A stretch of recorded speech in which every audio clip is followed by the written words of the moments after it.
इस देश में दो सबसे बड़ी चुनौती हैं, एक है डर, दूसरा है नफ़रत। लगातार जो है डर और नफ़रत का इस्तेमाल करके देश और समाज को कमज़ोर किया जा रहा है। हमको किसी से डरने की ज़रूरत नहीं है। एजुकेशन जो हमारा एक फंडामेंटल राइट है, उसको खरीदने बेचने की वस्तु बना दी। आज अगर आपके पास परचेजिंग पावर नहीं है तो आप अपने बच्चों को नहीं पढ़ा सकते। 8,500 करोड़ का हवाई जहाज़ खरीदा जा सकता है प्रधानमंत्री के लिए, तो हमारे लैब के लिए केमिकल भी खरीदे जा सकते हैं, हमारी लाइब्रेरी के लिए किताब भी खरीदा जा सकता है। यह जो हमारा फंडामेंटल राइट है, उस फंडामेंटल राइट को हम इंश्योर करें। सबसे पहले तो हमारे बीच मीडिया के जितने भी साथी मौजूद हैं, संवाददाता हों, stringer, reporter, camera person, assistant और आप जिस गाड़ी से आए हैं उनके ड्राइवर, सबका जो है बहुत बहुत स्वागत है। और बहुत आभार व्यक्त करता हूं आप सबको कि आप व्यस्त कार्यक्रमों के बीच में आप NSY के प्रेस कॉन्फ्रेंस को कवर करने के लिए आए हैं। इसके लिए आपको बहुत आभार व्यक्त करते हैं। और लक्की जी ने हमारे काम को आसान कर दिया है। हमारे बीच मंच पे जितने भी साथी मौजूद हैं NSY के, यूथ कांग्रेस के, सबका स्वागत उन्होंने कर दिया है। तो मैं सीधे आपसे ये प्रेस कॉन्फ्रेंस हम लोग क्यों कर रहे हैं, किस विषय में है, और इस पे हम बात रखेंगे और फिर आपका सवाल लेंगे। सबसे पहली बात तो मैं आपकी जानकारी के लिए बता दूं कि पिछले दिनों 1 अगस्त को NSY की राष्ट्रीय कार्यकारिणी की बैठक हुई और उस बैठक में ये निर्णय लिया गया कि यह जो सेशन शुरू होने जा रहा है अगस्त में, इसमें पूरे देश में NSY जुड़ेगा विद्यार्थी जीतेगा इंडिया कार्यक्रम के तहत बड़े पैमाने पे विद्यार्थियों के बीच मेंबरशिप करेगी और जो उनके मसले हैं उनसे पूछ करके एक विद्यार्थियों का घोषणा पत्र जो है, स्टूडेंट मैनिफेस्टो जो है, उसको जारी किया जाएगा। और वह जो स्टूडेंट मैनिफेस्टो होगा उसके सपोर्ट में पूरे देश में विद्यार्थियों का समर्थन हासिल करने के लिए हम टाउन हॉल का कार्यक्रम करेंगे और टाउन हॉल के कार्यक्रम में उस घोषणा पत्र को पास करा करके उस घोषणा पत्र को लेकर के आने वाले दिनों में हम सड़कों पर उतरेंगे, संघर्ष करेंगे विद्यार्थियों को उनका हक दिलाने के लिए और इस देश में जो शिक्षा है उसको बचाने के लिए। तो पहली बात तो इसकी सूचना मैं आपसे साझा करना चाहता हूँ। और इसी जुड़ेगा विद्यार्थी जीतेगा इंडिया कार्यक्रम के तहत आज हम राजीव गांधी भवन में जो पंजाब यूनिवर्सिटी इलेक्शन है, इसके परिप्रेक्ष्य में 74 विद्यार्थियों को जो अलग अलग संगठन के सिर्फ सदस्य नहीं हैं बल्कि विभिन्न पदों पर आसीन हैं, उनको हमने ज्वाइन कराया है।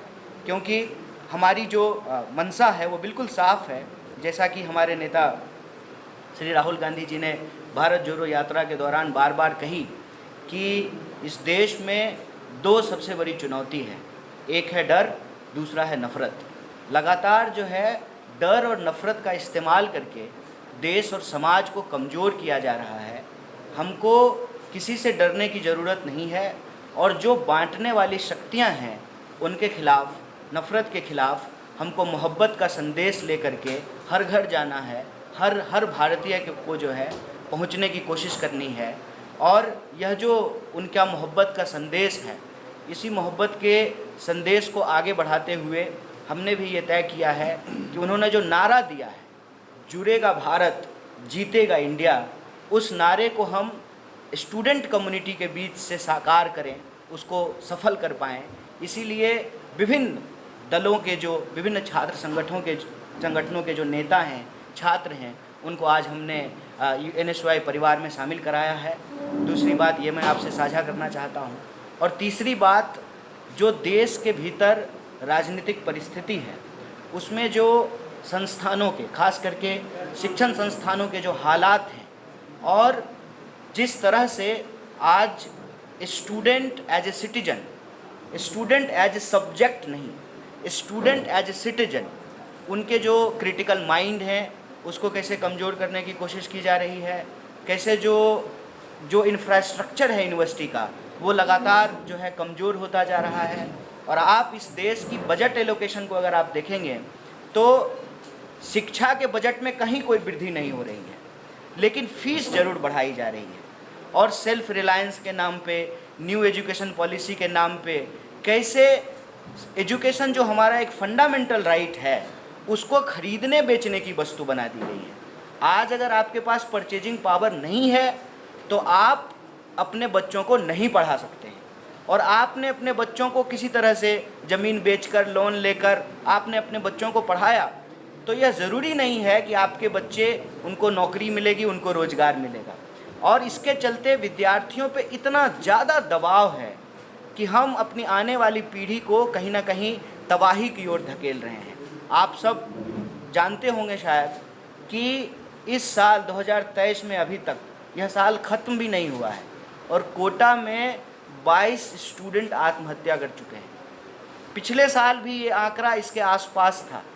तो आए दिन जब 10वीं का रिज़ल्ट आता है तो किसी छात्र की आत्महत्या की खबर आती है। और आप यूनिवर्सिटी की स्थिति को भी देख लीजिए, हमारे जितने बड़े संस्थान हैं वहाँ जो है आत्महत्या की खबर आ रही है। तो आज हमारे देश में जो शिक्षा और विद्यार्थी की स्थिति है उसको लेकर के एक सशक्त छात्र आंदोलन की ज़रूरत है, एक छात्र चेतना की ज़रूरत है, जो विद्यार्थी शिक्षा के महत्व को समझ सकें, अपने अधिकार को समझ सकें, क्रिटिकल माइंडसेट उनके अंदर डेवलप हो और वो सवाल कर सकें सत्ता से ये पूछ सकें कि अगर 8,500 करोड़ का हवाई जहाज़ खरीदा जा सकता है प्रधानमंत्री के लिए, तो हमारे लैब के लिए केमिकल भी खरीदे जा सकते हैं, हमारी लाइब्रेरी के लिए किताब भी खरीदा जा सकता है। यह जो हमारा फंडामेंटल राइट है, उस फंडामेंटल राइट को हम इंश्योर करें। इसीलिए कैंपसेस में 2 सवालों को लेकर, एक जो ये हेटरेट है अलग अलग तरह का, जो समाज को तोड़ने की और जो बांटने की कोशिश की जा रही है, छात्र राजनीति के नाम पे जिस तरह से नेता अपना प्राइवेट लिमिटेड चलाते हैं, तो हम एक यूनिटी का संदेशा दे रहे हैं। हमारा संकल्प है इस बार कि जो भी आरोप विद्यार्थी कम्युनिटी पे लगता है, गाहे बगाहे जो हमारे संगठन के ऊपर भी लगता है, हम ग्रुपिज्म को पूरी तरह से ख़त्म करेंगे। NSY एकजुट होकर के, इकट्ठा होकर के चुनाव लड़ेगी। और जो लोग ऐसा करते हुए पाए जाएंगे, वो चाहे कितने बड़े नेता क्यों ना हो, चाहे उनका कितना भी बड़ा जो है दम्भ क्यों ना हो छात्र नेता होने का, अगर वो अपनी पार्टी के सिद्धांत के विरुद्ध जाएं और अपने नेता के संकल्प के विरुद्ध जाएं। जब नेता कह रहे हैं जुड़ेगा भारत, जीतेगा इंडिया, तो सबसे पहले तो NSY जुड़ के रहना चाहिए, फिर जो है पंजाब यूनिवर्सिटी के स्टूडेंट जुड़ करके रहें, और वहाँ से जो छात्र आंदोलन का आगाज होगा उसी से तो इंडिया जुड़ेगा, उसी से तो इंडिया जीतेगा, उसी से तो जो है भारत में नई राजनीति के संकल्प की इबादत लिखी जाएगी। क्योंकि बिना छात्र आंदोलन के कोई सामाजिक परिवर्तन नहीं होता है। तो ये जिम्मेवारी NSY की तरफ से हम लोग लेने के लिए तैयार हैं। ये संकल्प हमने लिया है कि हम एकजुट रहेंगे, और ये संदेश इसीलिए हम बंद कमरे में नहीं, प्रेस कॉन्फ्रेंस के माध्यम से आपके सामने देना चाह रहे हैं कि हम एकजुट रहेंगे, इकट्ठा रहेंगे। जो लोग इसके विरुद्ध रहेंगे, हम संगठन के तौर पे उनको टॉलरेट नहीं करेंगे। हमारा एकजुटता का संदेश है, हमारा यूनिटी का संदेश है। और जो एक मुद्दा है जिस पे हम पूरे देश के कैंपस को और विद्यार्थी को इकट्ठा करना चाहते हैं, वो है जो इनइक्वालिटीज़ हैं। उस इनइक्वालिटीज़ के अगेंस्ट हम इक्वलिटी का जो हमारा कॉन्स्टिट्यूशनल फंडामेंटल राइट है उसको एस्टेब्लिश कर सकें। तो इसी यूनिटी और इक्वलिटी के नारे के साथ हम आगामी पंजाब यूनिवर्सिटी के चुनाव में भी हिस्सा लेंगे। हम दिल्ली यूनिवर्सिटी में भी चुनाव में हिस्सा ले रहे हैं, और जहां चुनाव नहीं हो रहा है वहां भी, जैसा कि हमने आपको बताया कि विभिन्न कार्यक्रमों के माध्यम से, मेंबरशिप के माध्यम से, सिग्नेचर कैंपेन के माध्यम से, सेमिनार, गोष्ठी, सिग्नेचर कैंपेन, और अल्टीमेटली जो है स्टूडेंट के सजेशंस को कलेक्ट करके स्टूडेंट घोषणा पत्र तैयार करेंगे, और उस घोषणा पत्र के वो देश के विभिन्न इलाकों में, विश्वविद्यालयों में उस घोषणा पत्र को टाउन हॉल के माध्यम से विद्यार्थियों को इकट्ठा करा के उसको पास करेंगे, उसको सरकार के सामने, मीडिया के सामने प्रस्तुत करेंगे। सरकार से यह डिमांड करेंगे कि स्टूडेंट घोषणा पत्र को वो इम्प्लीमेंट करे। अगर वो इम्प्लीमेंट नहीं करेंगे तो हम एक वाइब्रेंट स्टूडेंट मूवमेंट को कोऑर्डिनेट करने का, ऑर्गेनाइज करने का प्रयास करेंगे NSY परिवार की तरफ से। यही बात मैं आप सबसे साझा करना चाहता था। बड़े धैर्य के साथ आप तमाम लोगों ने हमारी बात को सुना। हम बहुत बहुत फिर से आपको आभार व्यक्त करते हैं और आपके मन में जो भी मौजूद प्रश्न हो, मौजूद नहीं, कोई भी प्रश्न हो, हम कौन सा प्रधानमंत्री हैं कि क्वेश्चन कंट्रोल कर लेंगे। कोई भी प्रश्न हो आप ज़रूर पूछें, हम उसका हर संभव जवाब देने का प्रयास करेंगे। बहुत बहुत शुक्रिया, थैंक यू। भैया जी, एनएसयूआई या और जो विद्यार्थी संगठन है उसमें क्या फ़र्क देखते हैं एनएसयूआई को? एक तो देखिए, अभी आपके आने से थोड़ी देर पहले जो हमने 74 विद्यार्थियों को ज्वाइन कराया, उसमें से एक विद्यार्थी जो है दूसरे संगठन से आए, उन्होंने एक बड़ी अच्छी बात कही। उन्होंने कहा कि हम वहाँ पे ना ऐसा महसूस करते थे जैसे पिंजरे में हो, ना सोचने की आज़ादी, ना बोलने की आज़ादी, ना कोई कार्यक्रम करने की आज़ादी। और उन्होंने मेंशन किया कि मणिपुर में जो घटना हुई उसको लेकर के हम प्रोटेस्ट करना चाहते थे, लेकिन हमारी सरकार है और हमको इजाज़त नहीं थी, तो हमने जो है उस पिंजरे को जो है छोड़ दिया है और हम यहाँ आ गए हैं, क्योंकि यहाँ हमको बोलने की, सोचने की आज़ादी महसूस होती है। और यही बात मैं एक लाइन में हमेशा कहता हूँ कि एनएसयूआई का संबंध भारतीय राष्ट्रीय कांग्रेस से है। भारतीय राष्ट्रीय कांग्रेस का संबंध इस देश के आज़ादी के आंदोलन से है। देश आज़ाद नहीं होता, संविधान नहीं होता, आप और हम सब जो है प्रजा से बदल करके नागरिक न बने होते तो आज़ाद देश में आज़ादी जो है सुरक्षित नहीं रहती। तो उस आज़ाद देश में आज़ादी को हमको महफूज रखना है और जो हमारी आने वाली पीढ़ी है उनके जो वास्तविक सवाल हैं, रोजी रोटी, कपड़ा, मकान, शिक्षा, स्वास्थ्य, सड़क, बिजली, पानी, उस पर कंसंट्रेट हो करके जिस भी फ्रंट की जिम्मेवारी हमको मिली है उस फ्रंट को हम ऑर्गेनाइज करें। तो एनएसयूआई की जिम्मेवारी विद्यार्थियों की है, विद्यार्थियों के बीच में हम जाएं, कॉन्स्टिट्यूशनल वैल्यू को लेकर के आगे बढ़ाएं। तो जो आप दो संगठन के बीच का फ़र्क कह रहे हैं, तो हम इतना कह सकते हैं कि एनएसयूआई में लोकतांत्रिक तरीके से, अहिंसात्मक तरीके से, आज़ाद देश में एक आज़ाद नागरिक के तौर पे, एक विद्यार्थी के तौर पे सीखने को, समझने को और जो हमने सीखा और समझा है उसको इम्प्लीमेंट करने की आज़ादी है। जी, आपने कहा कि जो भी संगठन के खिलाफ जाएगा या संगठन की वो रूपरेखा तोड़ेगा उसके ऊपर कार्रवाई होगी, लेकिन बहुत सारे लोग जो संगठन छोड़ के जा रहे हैं वो सीधे तौर पर कह रहे हैं कि यहाँ पर नेता बनने नहीं दिया जाता, वही नेता रहता जो पहले से चला आ रहा है। ये कांग्रेस पर भी इल्ज़ाम करते हैं, हाईकमांड पे हो या पंजाब की हो या चंडीगढ़ की हो, और अब ये एनएसयूआई में भी देखते हैं। देखिए, इल्ज़ाम तो लगेंगे, क्योंकि जो हमारे विरोध में है वो हमारे खिलाफ इल्ज़ाम लगाएंगे। एनएसयूआई की बात कर रहा हूं। आप पहले पूरा प्रश्न पूछ लीजिए, फिर मैं जवाब दूँ। नहीं, मैं आपको बता रहा हूँ कि आप विरोधी नहीं, आप ही के लगा रहे हैं। तो आप एक बार सवाल जब पूछ लेंगे तभी, जब बीच बीच में पूछेंगे कैसे जवाब दूँ? तो हो गया, मैं दूँ? अच्छा, देखिए, इल्ज़ाम तो लगेंगे, ठीक है। इल्ज़ाम लगाते हैं लोग, जब पार्टी छोड़ करके जाते हैं तो इल्ज़ाम लगाते हैं, लेकिन हर कोई ऐसा नहीं करता है। और मैं आपको ये कह दूं, मैं ही एक उदाहरण हूँ उसमें से। हम भी एक पार्टी छोड़े थे, हमने किसी पे इल्ज़ाम नहीं लगाया। सवाल यह है कि आपके सामने लक्ष्य क्या है।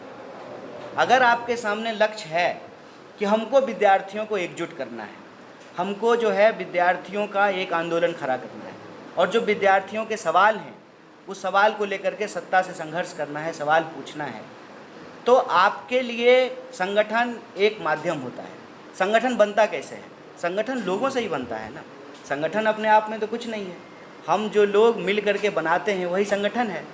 जो लोग छोड़ के जा रहे हैं ना, वो अगर ये सवाल उठा रहे हैं कि नेता बनने नहीं दिया जा रहा है, ठीक है, ये मुझे लगता है कि प्रासंगिक नहीं है। अगर वो नेता बनना चाहते हैं तो किसका नेता बनना चाहते हैं? विद्यार्थियों का नेता बनना चाहते हैं, तो सबसे पहले तो उनको विद्यार्थियों के बीच में होना चाहिए। अगर वो विद्यार्थी के बीच में हैं, विद्यार्थी हैं, विद्यार्थी के लिए संघर्ष करते हैं, विद्यार्थियों में जो है उनकी पकड़ है, विद्यार्थी लोग उनको अपना नेता मानते हैं, तो मुझे बताइए कोई संगठन कैसे अपने उस रिसोर्स को जो है जाने देगा। असल क्या है ना कि आजकल एक बड़ा ही फैशन सा बन गया है कि हम लॉन्ग टर्म जो मेहनत का काम है, जो संघर्ष का काम है, उसको ना करके आरोप प्रत्यारोप की परिपाटी में ज़्यादा फंस जाते हैं। जो लोग छोड़ करके चले गए हैं, अब वो चले गए हैं, वो शायद हमसे बेहतर कोई विकल्प उनको लगा होगा, ये उनकी आज़ादी है, ये उनका लोकतांत्रिक अधिकार है। लेकिन जो हमारे साथ हैं अभी, उनके साथ हम इस निष्कर्ष पे पहुँचे हैं कि बिना एकजुट रहे कोई जो है लड़ाई जीती नहीं जा सकती है। तो हमको एकजुट रहना है और उनसे आम सहमति पे ही यह बात बोल रहे हैं। ऐसा नहीं है कि हम सीधे प्रेस कॉन्फ्रेंस में आकर के इसकी घोषणा कर रहे हैं। हम अपने सारे नेताओं से बात करके ये बात कह रहे हैं। अब कोई कह कर के अपनी बात से मुकर जाए, जो वादा करे वह ना निभाए, तो फिर मुझे नहीं लगता है कि राजनीति में भी जो है ना, एक सच्चाई की ज़रूरत होती है, एक ईमानदारी की ज़रूरत होती है, एक प्रतिबद्धता की ज़रूरत होती है। तो हम उसको NSY की संस्कृति में जो था, जो है, उसको हम और मजबूत करके आगे बढ़ाना चाहते हैं। और एक जो मैसेज बार बार जो है, जो आपने प्रश्न पूछा है, ये देने की कोशिश की जाती है कि NSY में लोग अपने ढंग से चलते हैं, अपना अपना जो है ग्रुप है, तो उसको हम खारिज करते हुए स्ट्रेस दे करके ये बात कह रहे हैं कि NSY इकट्ठा है, NSY इकट्ठा होकर के चुनाव लड़ेगी। और हम उम्मीद करते हैं कि हमारे सारे साथी भी एकजुट रहेंगे। मान लीजिए आपका जो एप्रीहेंशन है और जो आरोप आपके हिसाब से जो लोग लगा रहे हैं, ऐसा होता है तो संगठन का अपना एक तौर तरीका होता है, उस तौर तरीके में जो हम लोग सख्त रहेंगे। और एक पॉइंट मेरा है इसमें, छोड़ने वाला आज तक कभी वोट ऑफ थैंक्स करके नहीं गया। जो पार्टी छोड़ के गया है, आप क्या ये इमेजिन कर सकते हैं कि वो पार्टी को वोट ऑफ थैंक्स करके जाएगा? क्या वो ये बोल कर जाएगा कि इसी पार्टी ने मुझे प्रधान लड़ाया था, मैं उसका थैंक्स करता हूँ? क्या ये बोल के जाएगा कि इसी पार्टी ने मुझे प्रधान जिताया था, मैं इसका वोट ऑफ थैंक्स करता हूँ? तो दैट इज़ बट ऑब्वियस कि जो भी छोड़ के जाएगा वो आरोप लगा के ही जाएगा, वो कोई वोट ऑफ थैंक्स करके नहीं जाएगा। जी, 2017 से आपकी NSY प्रधान पद पर नहीं जीती। आप मजे हुए नेता हैं, JNU में आपने स्टूडेंट पॉलिटिक्स की है, आपने कोई विवेचना की है कि इसका कारण क्या रहा और क्या मानते हैं आप? देखिए, कारण बहुत सारे हो सकते हैं और मुझे नहीं लगता है कि हर कारण को यहाँ कहना ज़रूरी है। और ये भी हमारा दावा नहीं है कि नहीं हम 2017 से जीत रहे हैं। आप तो NSY की बात कर रहे हैं, 2014 से तो हमारी पार्टी हार रही है, 2019 में भी हार गए थे। लेकिन हम जो आपको कह रहे हैं, अगर आपको